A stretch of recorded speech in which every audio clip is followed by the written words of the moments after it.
Komisi iri kubatana nekambani yeSeed kuti tirwisane nevanhu vari kutengesa mbeu yemanyepo yatinoti pachirungu fake seed yechibage.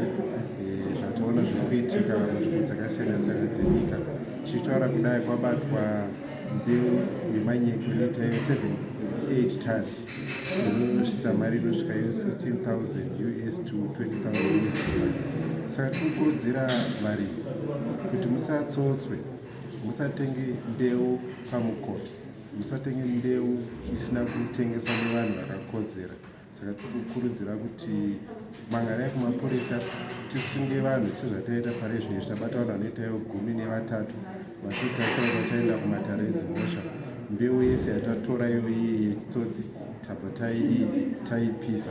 Saka ndoda kuti ndiudze varimi kuti urongwa uhu operation iri kuitwa nyika yese takabatana neveSeed. Saka mangarai, musanyarare, musatenge zvinhu zvemukoto, musatengeserwe mbeu yemunyepa nokuti inoita kuti nyika irasikirwe neupfumi, inoita kuti imimi musakohwe pamunofanira kunge muchikohwa. Saka toda kuti ngwarirai sevarimi mumhangara kumapurisa.